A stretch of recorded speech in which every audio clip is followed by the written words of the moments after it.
Friends అందరికీ నమస్కారం. నేను మీ Mohini. Welcome to my channel Mohini's home. ఈరోజు సండే రోజండి. ఇది మా ఊర్లో పండగ, విజయనగరం పైడితల్లి అమ్మవారి పండగ ముందు వచ్చే ఆదివారం ఇది. చూడండి, ఈరోజైతే మటను ఎగ్ కర్రీ చేస్తున్నానండి. దానికోసం ఆనియన్స్ అయితే ఇలా కట్ చేసుకుంటున్నాను పొడుగ్గా, సన్నగా.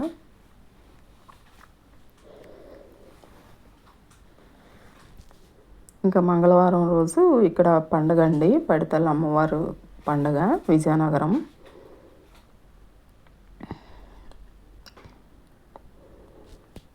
ఇంకా ఊరంతా చాలా సందడిగా చాలా బాగుందండి.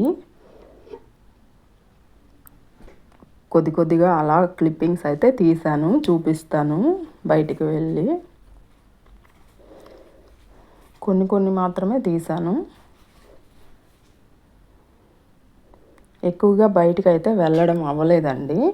మా అపార్ట్మెంట్లో ఒకరి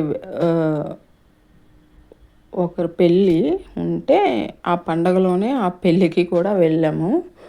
ఆ 2 రోజులు పండగ హడావిడి, తర్వాత వాళ్ళ పెళ్ళి హడావిడి ఇవన్నీ జరిగాయి. అందుకు ఊర్లోకి అయితే ఎక్కువగా వెళ్ళలేదు పండగలో. కొన్ని మాత్రమే క్లిప్పింగ్స్ అయితే తీసాను. తర్వాత మటన్ కర్రీకి చూడండి, ఫస్ట్ అయితే కరివేపాకు, పచ్చిమిరపకాయలు వేయించుకొని తర్వాత ఆనియన్స్ అయితే వేసేసాను. తర్వాత ఇంకా అల్లం వెల్లుల్లి పేస్ట్ కూడా వేసేసి కొద్దిగా ఫ్రై అయినాక ఉప్పు, కారం, పసుపు, ధనియాల పొడి, జీలకర్ర పొడి అన్నీ వేసేసుకొని ఇలా చక్కగా కలిపేసుకొని ఇంకా అవి కొద్దిగా ఫ్రై అవ్వనివ్వాలి. తర్వాత అయితే ఈ టమాటోని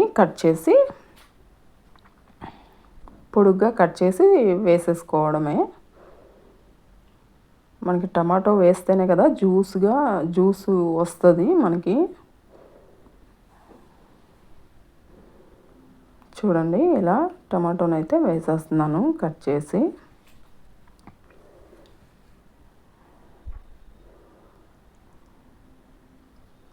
అవన్నీ కొద్దిగా ఫ్రై అయినాక ఈ టమాటోని అయితే వేసుకోవాలి. ఇంకా ఒక్కటే వేసాను టమాటో అయితే. కొద్దిగా కదా చేస్తున్నాను కర్రీ అయితే. చూడండి, టమాటో వేసాక కాసేపు అలా మూత పెట్టి ఫ్రై చేసుకోవాలి. చక్కగా ఆనియన్స్, టమాటోలు మగ్గిపోతాయి. మనకి జ్యూస్ చాలా బాగా వస్తుంది ఇలా అయితే. తర్వాత బాగా కడిగేసి పెట్టుకున్న మటను ఇందులో వేసేస్తున్నాను. మొత్తం వేసేసి కలిపేసుకోవాలి.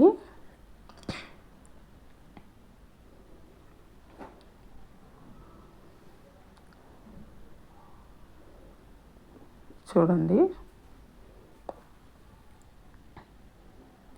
ఎగ్స్ కూడా బాయిల్ చేసి తొక్కలు అవి తీసేసి పెట్టుకున్నాను.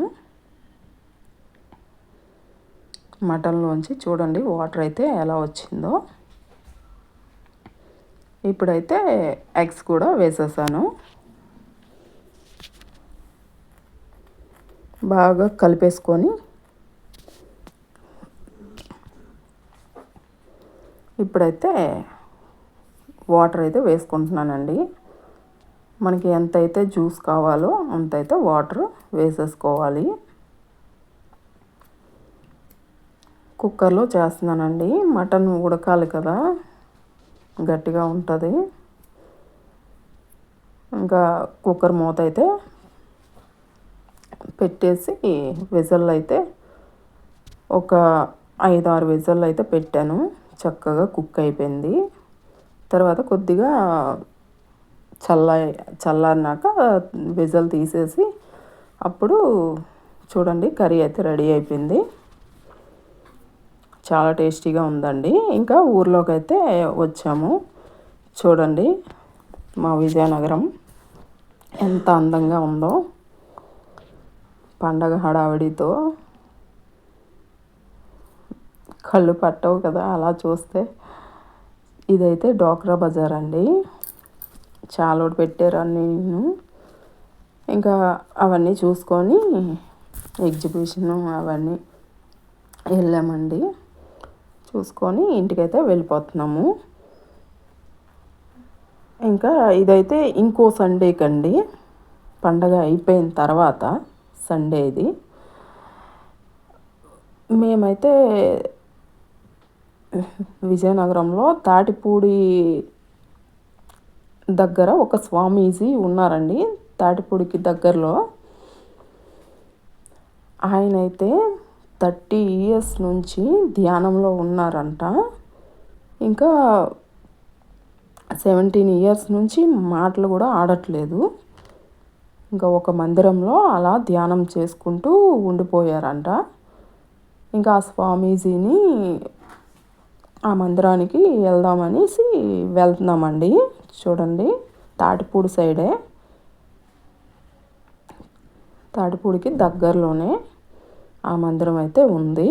సంబల్ నగర్ అండి, తాటిపూడికి దగ్గరలో సంబల్ నగరి, అక్కడ ఆ మందిరం అయితే ఉంది. మేమైతే వెళ్తున్నాము చూడడానికి. ఇంకా అక్కడికి వెళ్ళిన వాళ్ళకైతే మోక్షం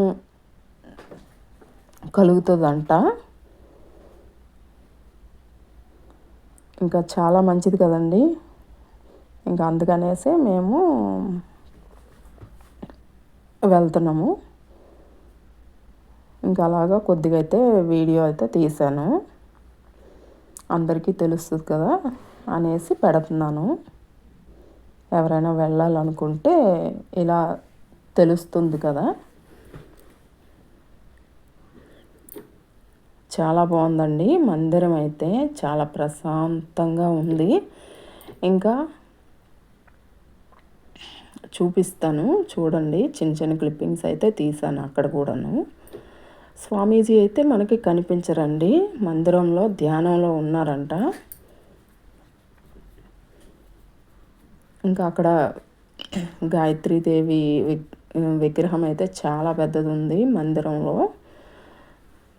ఇంకా అలాగా చాలా విగ్రహాలు ఉన్నాయి. సూర్య భగవానుడిది ఒక విగ్రహము, ఇంకా అన్నీ ఇప్పుడు చూపిస్తాను చూడండి వీడియోలో. దగ్గరికి వెళ్ళిపోతున్నాము.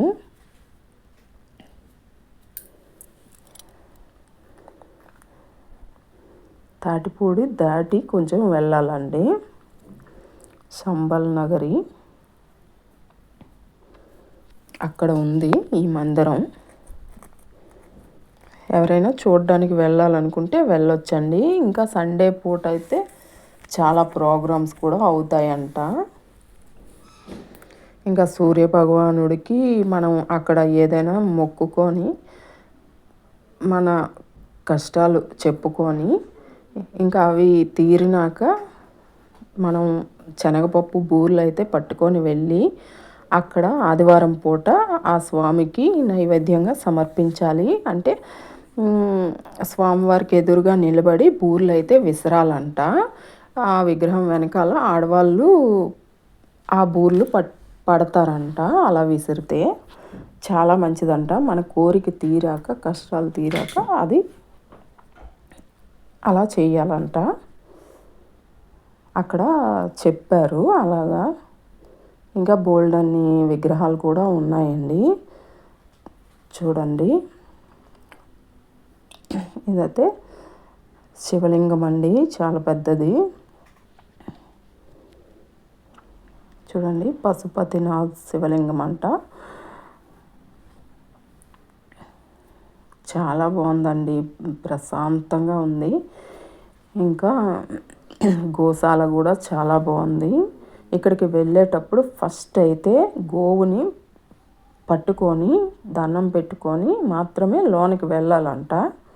స్టార్టింగు గోవుని టచ్ చేసే మనం లోనికి వెళ్ళాలంట, లేకపోతే లోనికి అలౌ చేయరు. ఇదైతే సూర్య భగవానుడి విగ్రహం అండి. ఇక్కడే బూర్లు విసరాలంట మనకు కష్టాలు తీరాక. ఏమైనా కష్టం ఉంటే ఇక్కడికి వచ్చి ముందు చెప్పుకోవాలంట సూర్యభగవానుడితో. ఇంకా అది తీరాక మనం ఆ బూర్లు చేసి ఆదివారం పూట అలా స్వామివారికి నైవేద్యంగా తేవాలంట. ఇంకా ఇక్కడ చిన్న చిన్న మందిరాలు అయితే బోల్డ్ ఉన్నాయండి, విగ్రహాలు కూడా లోపల ఉన్నాయి. ఇంకా అలాగా చూడండి, ఇక్కడైతే చాలా పెద్ద గంట ఉందండి. అది మోగిస్తే ఒక 15 మినిట్స్ దాకా మనకి అలాగా ఆ సౌండ్ అయితే చాలా బాగుంటుంది. ఇంకా దాని కిందే నిలబడి ఆ సౌండ్ని మనం వినాలి. ఇదైతే గాయత్రీదేవి మందిరం అండి. ఈ మందిరంలోనే స్వామీజీ ఉంటున్నారంట. లెఫ్ట్ సైడ్ ఇప్పుడు చూపించాను కదా బిల్డింగు, ఆ పైన అయితే స్వామీజీ ధ్యానంలో ఉన్నారు.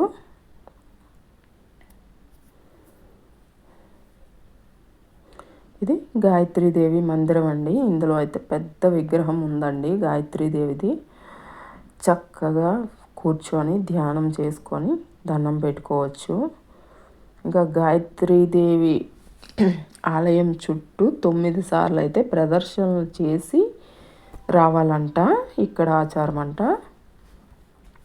ఫస్ట్ అయితే గోమాతను టచ్ చేసి లోనికి అలౌ చేస్తారు. తర్వాత ఇక్కడ గాయత్రీదేవి మందిరం దగ్గరికి వచ్చి 9 సార్లు అయితే ప్రదర్శనలు చెయ్యాలంట. ఫస్ట్ 9 సార్లు తిరిగేసి వచ్చాక అప్పుడు లోనకి వెళ్ళి మనం దండం పెట్టుకోవచ్చు. చూడండి, ఈ మందిరం చుట్టూ చక్కగా ఎన్ని తులసి వనాలు ఉన్నాయండి.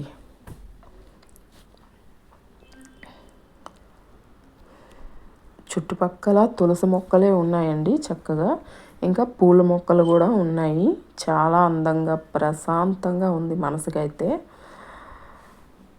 ఇంకా ఈ రోజుల్లో ఉండే మనకి టెన్షన్స్ ఇవన్నీ తగ్గాలంటే చక్కగా ఇక్కడికి వెళ్ళి కాసేపు అయినా గడిపితే మనసుకి చాలా రిలాక్స్గా ఉంటుందండి.